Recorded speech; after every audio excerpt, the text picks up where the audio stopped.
5장 33절에서 42절 말씀입니다. 신약성경 페이지 195페이지입니다. 사도행전 5장 33절에서 42절 말씀 함께 보도록 하겠습니다. 신약성경 195페이지입니다.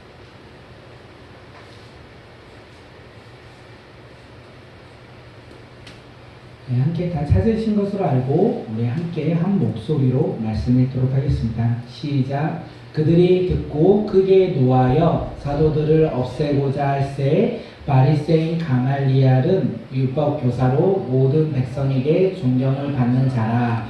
공회 중에 일어나 명하여 사도들을 잠깐 밖에 나가게 하고 말하되 예루살렘 사람들아 너희가 이 사람에게 대하여 어떻게 하려는지 조심하라. 이 전에 드다가 일어나 스스로 선전하매 사람이 약 400명이나 따르더니 그가 죽임을 당함에 따르던 모든 사람들이 흩어져 없어졌고 그 후 호접할 때에 갈릴리의 유다가 일어나 백성을 깨어 따르게 하다가 그도 망한즉 따르던 모든 사람들이 흩어졌느니라.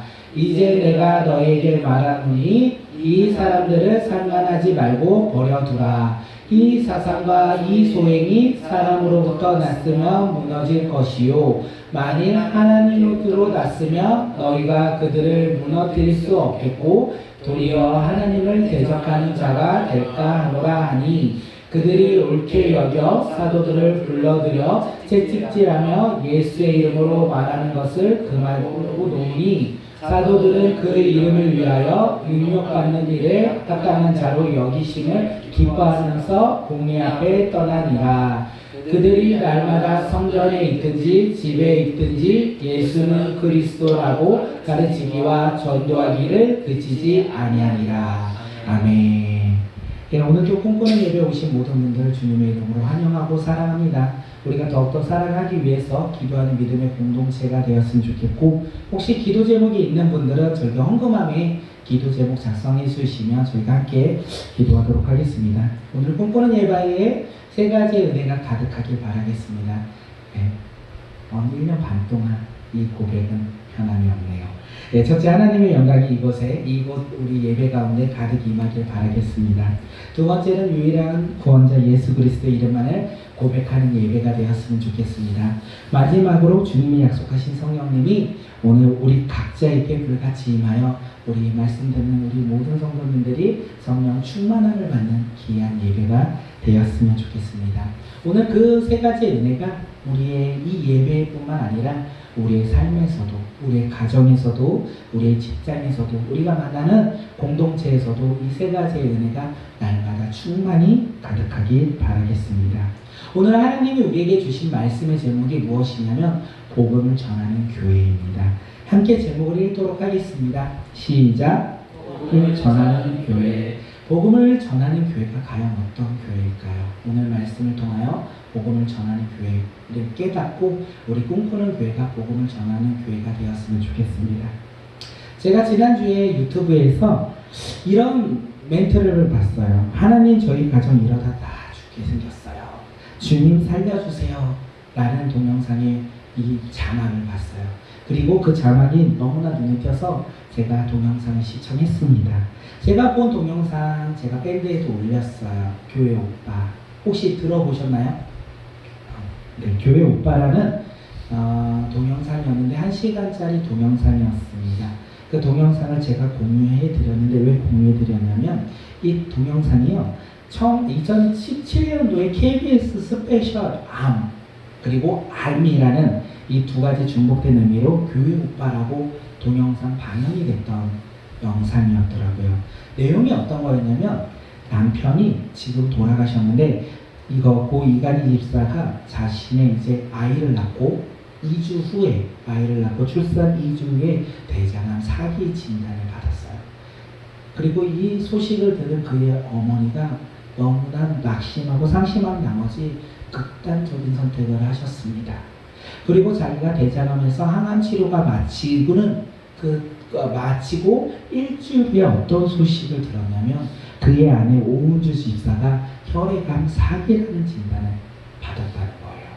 이렇게 연이어 감당하기 힘든 고난을 계속 경험하는 그 메시지를 계속 촬영을 통하여 우리가 볼 수 있었어요. 그런데 신기한 게 뭐냐면 그 힘든 가운데 좌절하지 않고 두려워하지 않고 그의 가정은 병과 싸우며 이겨내며 나아갔다는 것이 이 영상의 내용이었습니다. 고 이간희 집사가 암 진단으로부터 4년 동안 82차까지 항암 치료를 했나 그랬던 것 같아요. 그들은 자신들이 감당하기조차 어려운 고난들이 연이어 찾아올 때마다 주님을 원망하지 않았어요. 동영상을 보면 주님을 원망하거나 주님 앞에 하소연하지 않았어요. 그들은 그렇게 고난이 찾아올 때마다 어떻게 나아가냐면 주님을 더 사랑하기 원합니다. 주님을 놓지 않기 원합니다. 이렇게 기도하며 말씀 가운데 승리하며 나아갔어요. 그러면서 자신들 부부에게, 자신들 가정에게 주님의 뜻과 계획이 무엇인지 깨닫기 원한다는 소망을 가지면서 그렇게 하루하루를 살아갔습니다. 영상을 보면서 제가 제일 생각이 많이 들었던 메시지가 뭐냐면 암으로 힘든 투병 생활을 하는 가운데 고 이간희 집사가 했던 이 말이 있어요. 내 안에 나는 죽고 오직 예수님만 사는 삶이라는 고백을 합니다. 얼마나 어려울까요? 암이라는, 그리고 부모님이 돌아가시고 그의 와이프까지 암이라는 진단을 받는 이 고달픈 환경 가운데 이런 고백을 해요. 내 안에 나는 죽고 오직 예수님만 사는 삶. 건강한 우리도 이런 고백이 얼마나 힘듭니까? 그런데 이런 고백을 하면서 무엇이라고 하냐면 오늘 하루를 암이라는 고난에 잡혀 두려워하거나 걱정하거나 근심하는 삶이 아니라 자기에게 주어진 오늘 하루를 기뻐하며 감사하며 살아가자 라고 고백을 하더라고요. 네, 그런 이간희 집사의 마지막 암이 승리가 아니었어요. 아까의 싸움에서 승리하지 못하였어요. 그의 마지막은 죽음이었습니다. 그는 죽음 앞에서 초라해지는 자신의 모습을 영상으로 남기길 원하지 않았어요. 그런데 그가 마지막까지 영상을 촬영한 이유가 무엇이냐면 이런 모습조차도 주님의 사명을 감당하기 위해 사용된다면 내가 촬영에 응하겠다라고 했다는 것입니다. 그의 죽음조차 주님의 비전과 주님의 사명이라면 자기가 감당하겠다라고 고백하면서 생의 마지막을 남겼습니다. 이게 교회옥과 영상으로도 영화로도 상영됐던 내용입니다. 오늘 우리는 복음을 전하는 교회라는 메시지를 가지고 말씀을 나누고자 합니다. 복음을 전하는 교회, 복음을 전하는 공동체, 복음을 전하는 성도는요, 고 이간희 집사처럼 세상에 고난이 찾아오고 어려움이 찾아올지라도 그 복음 가운데 나아가야 되는 것이고 그 복음 가운데 주님의 도우심과 주님의 일하심을 바라보며 믿음으로 생활해야 된다는 것입니다. 그리고 자신의 사명을 감당할 때 부끄러워하거나 포기하거나 힘들어하는 것이 아니라 기뻐하며 복음을 전해야 된다는 것이 오늘 우리가 나눠야 될 메시지가 아닐까 생각합니다. 그런데 이와 반대의 모습도 있습니다. 복음이 아니라 세상의 행복을 추구하며 세상의 행복을 바라보며 살아간다면 우리 가운데 만약 고난이 찾아온다, 힘듦이 찾아온다 한다면 우리는 무엇을 느끼냐면 좌절과 실망과 힘듦과 어려움이 우리를 차지할 것입니다. 그리고 그 가운데 우리는 주님을 바라보기보다는 우리의 노력과 우리의 행위로 그것을 해결하고자 하는 우리의 모습을 볼 것입니다. 그렇게 된다면 마지막은 어떻게 되냐? 결국 힘들어하고 좌절하고 슬퍼하고 낙심하는 모습이 바로 우리의 모습이 아닐까 생각합니다. 오늘 우리는 어떤 모습으로 살아가야 합니까?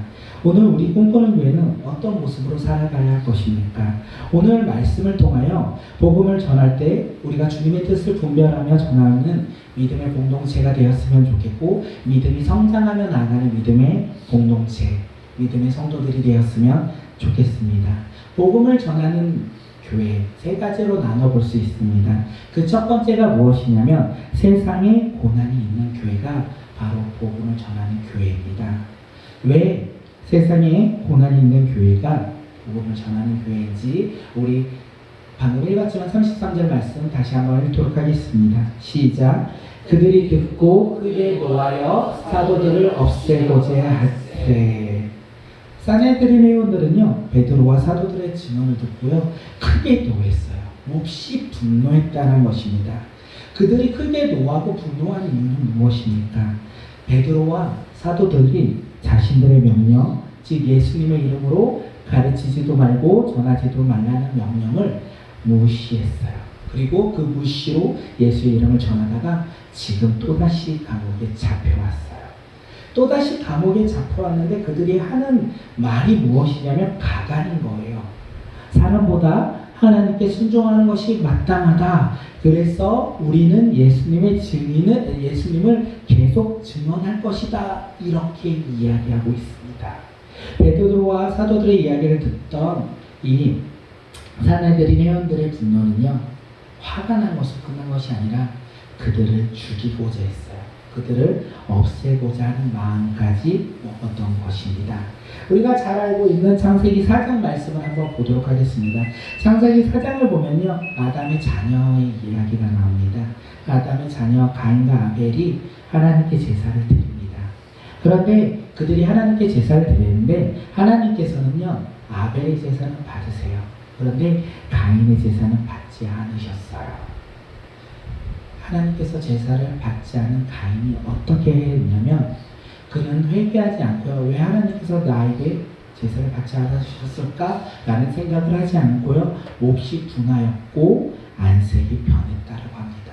그가 분노했다는 거예요.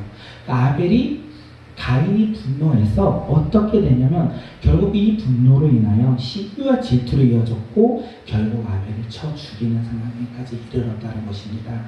그것처럼 오늘 사내들인 회원들은요 분노했어요. 그들의 분노로 인하여 지금 사도들을 죽이고자 하는 마음까지 먹었다는 것입니다.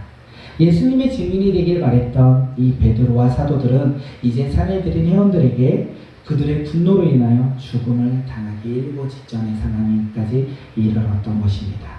그런데 신기한 게 무엇이냐면 사내들의 공예는요 사형을 집행할 권한이 없었어요. 그들에게 있었던 최고의 권한이 무엇이냐면 자기들의 유대교 공동체에서 쫓아내는 유대교인으로서 출교시키는 이 권한밖에 그들에게는 없었다는 것입니다. 그런데 그들은 이 권한밖에 없는 것을 너무나 잘 알고 있었어요. 그런데도 그들의 마음은 분노로 인하여 지금 사람을 죽이고자 하는 마음까지 일어났던 것입니다. 그들은 권한을 모르고 있었냐? 자신들이 출교할 권한밖에 없고 사형을 시킬 수 없는 권한, 이 권한은 우리에게 없다는 것을 너무나 잘 알고 있습니다. 왜냐하면 그들은 예수님을 죽일 때도 자신들의 재판에서 죽이지 않아요. 사형 권한이 있는 빌라도의 손에 그 손을 빌려서 예수님을 죽였던 것입니다. 그들이 바로 오늘 사내들인 회원들이라는 것이에요. 그런데 그들이 이것을 너무나 잘 알고 있으면서도 지금 분노했어요. 그래서 그 분노로 그들을 죽이고자 했습니다. 신기해요. 말씀을 보다 보면 신기한 게 무엇이냐면 지금 이 사내들의 공예 회원들은요 하나님의 말씀을 날마다 읽고 많은 사람들에게 전하고 제사로 주님 앞에 드리며 나아간다는 사람들입니다. 그런데 그들이 하나님 말씀에 불순종하고요 세상법에 불순종하는 불법을 저지르고자 했다는 것입니다. 분노는요 이렇게 우리의 이성을 멈추게 합니다. 분노는 우리의 감정을 이렇게 멈추게 해요. 그리고 우리가 하나님으로 떠난 죄인된 모습으로 변화되게 만들어요. 그 결과 어떻게 되냐면 우리가 감당할 수조차 없을 정도로 상황이 커져 있다는 것입니다. 우리가 이것을 잊지 않았으면 좋겠어요. 그래서 우리는 가정에서 분노하면 안 돼요. 그래서 우리는 직장에서 분노하면 안 되는 것입니다. 분노는요 사소한 것에서부터 시작되기 때문에 이 분노가 사소한 것에서 아주 우리가 감당할 수조차 없을 만큼 크게 번져간다는 것을 우리는 잊지 않아야 한다는 것입니다. 초대교회처럼 지금 복음을 전하다가 세상의 고난을 받는 교회가 복음을 전하는 교회라는 것입니다. 복음을 전할 때 세상과 타협하면 절대 안 됩니다. 복음을 전할 때 세상과 타협하는 교회는 복음을 전하지 않는 교회가 될 수도 있을 것입니다. 그렇기 때문에 우리가 복음을 전할 때는요, 세상과 타협하면 안 됩니다. 우리가 복음을 전할 때는요, 내 자신과도 타협하면 안 됩니다. 복음을 전할 때는요, 복음에 대한 확신이 있어야 됩니다. 복음을 전할 때는요, 부끄러워하지 않고 담대하게 우리는 복음을 전해야 한다는 것입니다. 내 자신과 타협하지 않는 것이 얼마나 어렵습니까? 그리고 우리가 복음의 확신을 갖고 살아가는 것이 또다시 얼마나 어렵습니까? 우리가 말로는 내가 복음의 확신은 있다, 내 자신과 타협하지 않는다 라고 고백하지만 우리는 사소한 것에 분노할 때도 많고요, 부끄러워할 때도 얼마나 많이 있습니까? 우리가 그것을 고백하며 회개하며 나아가며 우리가 믿음이 조금씩 성장하는 믿음의 공동체가 되었으면 좋겠습니다. 이렇게 복음을 전할 때는요, 고난이 우리 가운데 있을 것 같아요. 고난만이 우리 가운데 기다리고 있을 것 같아요. 그런데 그 고난이요, 사실 하나님의 놀라운 계획 가운데 행하신 가운데 있다는 사실을 우리는 오늘 말씀을 통해 깨달을 수 있습니다. 복음을 전하는 교회의 두 번째가 무엇이냐면 하나님의 도우심이 있는 교회입니다. 두 번째 말씀 34장 함께 보도록 하겠습니다. 시작. 바리새인은 율법 교사로 모든 백성에게 존경을 받는 자라. 교회 중에 일어나 명하여 사도들을 잠깐 밖에 나가게 하고, 지금 사내들인 회원들은 분노로 사도들을 죽이고자 했어요. 이제 사도들은 죽음이 코앞에 다다른 상황이었다는 것이죠. 사도들은 이제 삶의 희망도 없어요. 그리고 어떠한 기대도 가질 수 없는 상황 가운데 서 있게 되었다는 것입니다. 그런 그들에게 하나님이 놀라운 일을 행하신다는 것입니다. 사도들이 생각할 수 없는 방법으로 하나님께서 지금 일하기 시작하셨다는 것입니다. 하나님께서 사도들을 도와주셨다는 것입니다. 하나님이 어떻게 일하셨을까요?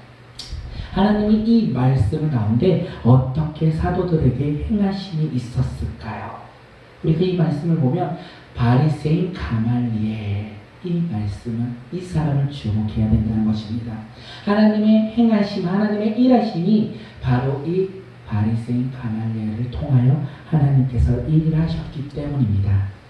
가말리엘의 이름의 뜻은요, 하나님의 상급이라는 뜻을 가지고 있습니다. 그리고 그는 당시 이스라엘 백성들에게 존경을 받는 율법 교사였습니다. 그리고 우리가 너무나도 잘 알고 있는 사도 바울의 스승이기도 합니다. 우리가 사도행전 22장 3절 말씀 함께 읽도록 하겠습니다. 시작. 나는 유대 사람입니다. 나는 갈릴리아의 다소에서 태어나서 이 도시 예루살렘에서 자랐고 가말리엘 선생의 문화에서 우리 조상의 율법의 엄격한 방식을 따라 교육을 받았습니다. 그래서 나는 오늘날 여러분 모두가 그러하신 것과 같이 하나님께 열성적인 사람이었습니다. 사도 바울이 고백했습니다. 나는 가말리엘 선생의 문화였습니다. 바리새인 가말리엘은요, 예수님을 믿지 않았어요. 그리고 그 당시 그는 율법 교사로서 당시의 율법 교사들처럼 예수님을 싫어했고요, 그를 핍박했고요, 그리고 예수님을 믿는 제자들을 싫어했다라는 것입니다. 그런데 바리새인 중에서도 많은 사람에게 존경을 받는 이 율법 교사 가말리엘을 통하여 하나님이요 예수님을 믿는 그들을 구원하시고 그들을 통하여 일하시기 시작했다는 것입니다. 가말리엘은 예수님을 믿는 사람도 아닌데 하나님은 그를 통하여 사도들의 목숨을 구해주셨다는 사실입니다. 바리새인 가말리엘을 통하여 하나님의 일하심을 우리가 유추할 수 있는 게 두 가지가 있는데, 첫 번째는 하나님께서 가말리엘의 성품을 사용하셨다는 것입니다. 사내들인 회원들은 지금 분노했다라고 얘기했어요. 그리고 그들은 불법적으로 지금 사도들을 박해하고 죽이고자 했어요. 그런데 아마 이 가말리엘의 성품은 그와 반대였던 것 같습니다. 그는 정직한 성품을 소유했기 때문에 그 당시 많은 이스라엘 백성들에게 존경을 받는 율법 교사였던 것 같습니다. 그래서 그가 불법으로 행위하고 있는 지금 이 일련의 사태를 멈추고자 했던 것 아닐까 생각합니다. 두 번째로서 하나님께서 사용했던 것은 부활의 교리입니다. 이 가말리엘, 그 바리새인의 가말리엘, 이는 바리새파 사람입니다. 부활을 믿는 바리새파 사람이라는 것이죠. 그런데 지금 사내들이 공회에 사람들은 어떤 사람을 믿냐면 사두개인 사람들이에요. 그들은 부활을 믿지 않아요. 그렇기 때문에 이 부활을 믿는 가말리엘을 통하여 지금 예수님의 부활을 증거하고 있는 이 제자들을 구원하고자 그들을 지키고자 사용했다라는 것입니다. 그러면서 바리새인 가말리엘은 예전에 있었던 사건들을 얘기합니다. 드다와 갈릴리 유다의 밀란 사건을 통하여 하나님의 뜻이 아니라면 이것이 하나님의 뜻이 아니라 사람의 행위로서 이 사건이 이루어진 것이라면 곧 없어질 것이다. 곧 흩어버리고 말 것이다 라고 이야기를 합니다. 사도들이 꾸면서 얘기했던 것이 사도들이 행하는 일들에 대해서 상관하지 말고 버려두라 이렇게 말했습니다. 왜 버려두어도 되냐? 사람으로서 행위했다면 곧 흩어지기 때문에 그냥 버려두라 이렇게 이야기를 했던 것입니다. 그런데 만약 사도들이 행한 이 일들이 하나님께로 왔다면 그들을 무너뜨릴 수 없을 것이다. 도리어 하나님을 대적하는 자가 될까 두렵다 라고 지금 사내들인 회원들에게 이야기를 하고 있습니다. 이처럼 하나님은요 전혀 복음과 상관없는 바리새인 가말리엘을 사용하셔서 사도들의 죽음의 위기에서 구주를 구해내고 있다는 것입니다.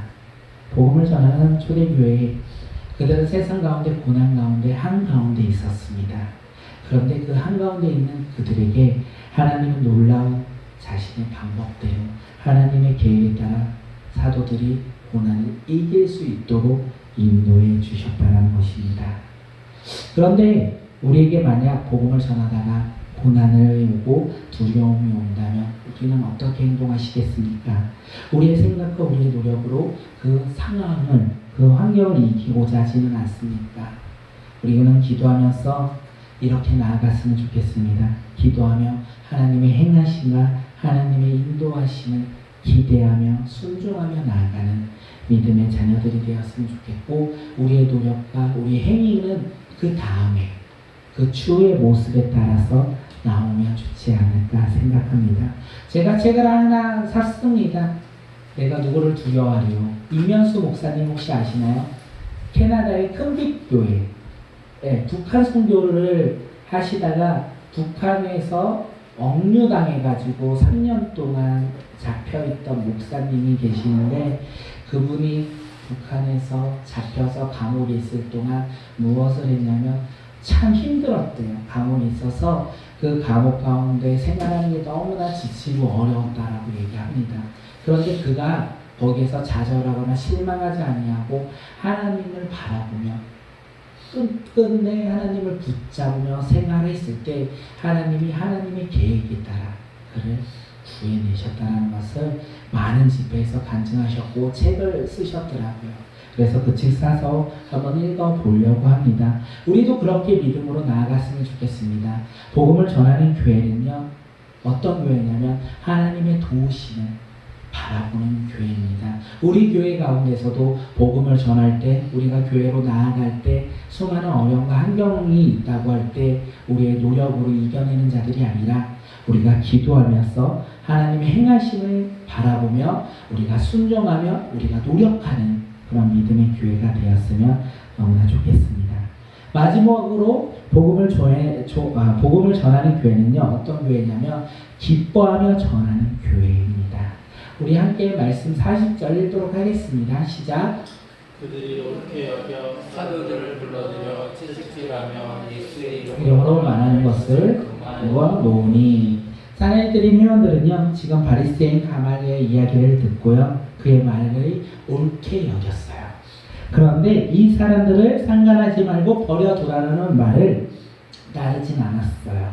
왜냐하면 그들은 지금 하나님으로부터 떠나서 분노했고 그리고 이 분노로 인하여 사도들을 싫어했기 때문에 사도들에게 채찍질을 하고 그들에게 예수의 이름을 전하지 말라 이렇게 말했다는 것입니다.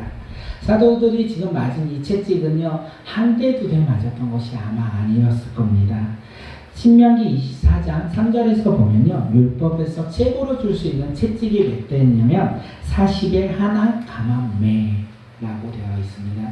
그러니까 아마도 39대를 맞았을 거예요. 그렇게 많이 맞았다는 것은 그만큼 고난이 컸다라는 거죠. 사도들이 복음을 전한 이후로 감옥에 갇혔고 모진 고초를 겪으면서 채찍질을 당했어요. 그리고 예수의 이름으로 전하지 말라라고 이야기를 들었던 것이죠. 근데 신기한 게 여기에서부터 시작되는 것입니다. 사도들은요, 부끄러워하거나 힘들어하거나 의기소침하지 않았어요. 왜냐하면 41절 함께 읽도록 하겠습니다. 시작.